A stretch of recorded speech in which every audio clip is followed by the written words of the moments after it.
Hey gang, AV here. Welcome to my review of the 2008 Mezco Hellboy 2 The Golden Army 4-inch action figure. I bought this figure loose off of eBay a little while ago because I'm a huge Hellboy fan.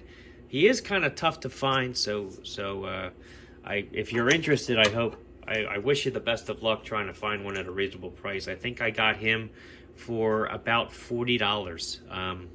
He came with a couple extra pieces too, which I could use for customs, which was another selling point. But all in all, I was very impressed with him when I got him. He is an excellent figure. I just wish he was a little easier to find. So anyway, here he is out of the packaging. I'm not entirely sure which version of this he is. Researching these things is a little tough because whenever you do a search, you almost always get like the 6-inch versions as opposed to the 4-inch ones. But I'm going to do the best I can. I'm not sure if this is the big red version or not. He was a carded version, I believe, although there was also a box set. I'm sorry, I just don't have all the information available for this guy. He's a little tough to dig up, and I was obviously late to the game. I bought him 12 years later. So anyhow, he comes with this. He came with this figure stand, which has the BPRD logo there, a single foot peg, and copyright Hellboy 2: The Golden Army, 2008 on the bottom. He also came with his Samaritan, which actually has the trigger guard. The figure's trigger finger fits in the figure guard. It's very nice. Here is the Samaritan itself.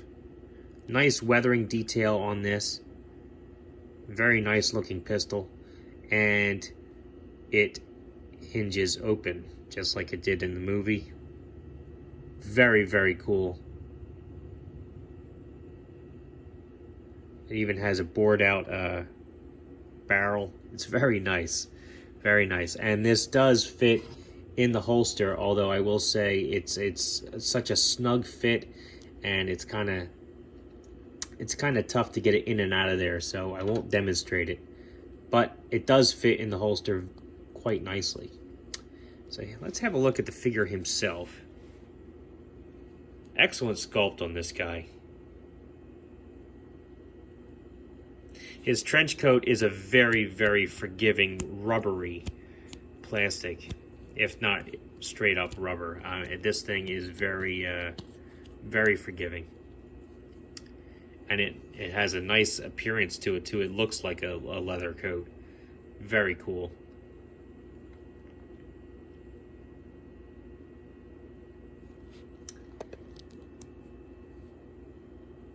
Nice molded detail there on the Fist of Doom as well.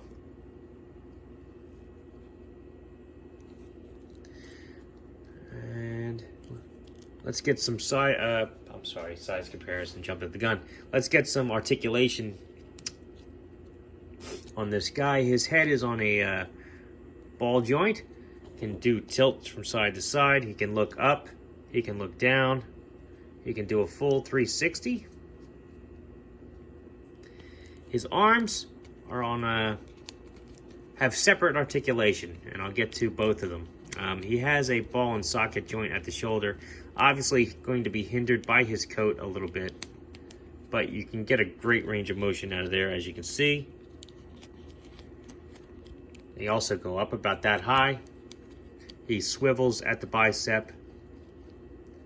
Single joint at the elbow. Just barely gets 90 degrees out of that, but that's all right. He has a rotation here at the wrist, but it's a little stiff on mine, and I don't want to force it. I'm going to have to heat that up off camera. I thought I loosened this guy up previous to the review, but apparently I have to do a little bit better job. But anyway, this arm, same articulation at the shoulder as the other one. However, he does not have an elbow. He just has a swivel here at the top of the fist and swivel at this part of the fist as well, with a little bit of rocking motion. He actually has a hinge here, which is nice.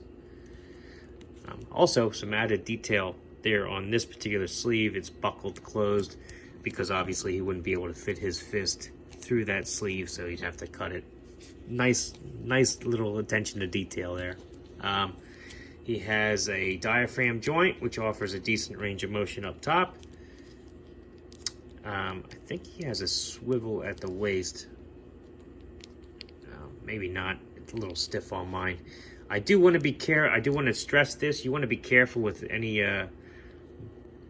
force you apply here, because this holster is just glued onto his belt. You don't want to knock that loose by accident. His legs can go up about that high.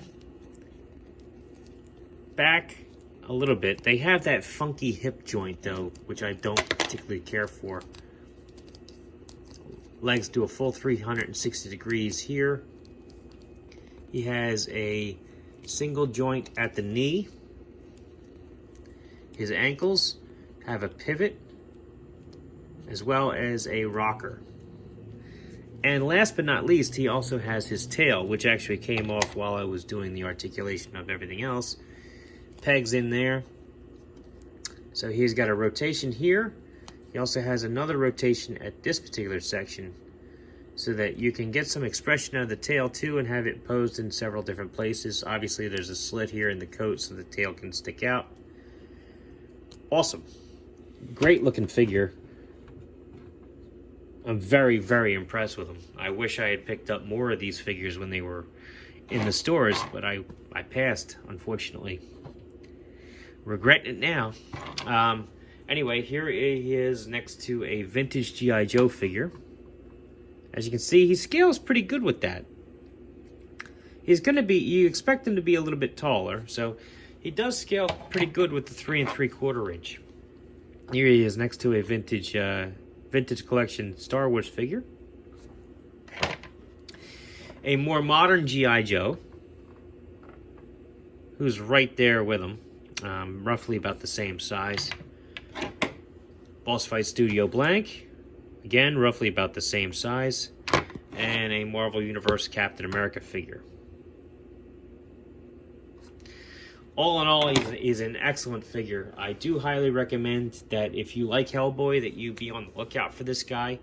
I was very impressed with him. Very impressed. I just wish he was a little bit more affordable and readily available. But anyhow, if you like this video, check out my channel. If you like what you see there, then please subscribe. And as always, thanks for watching.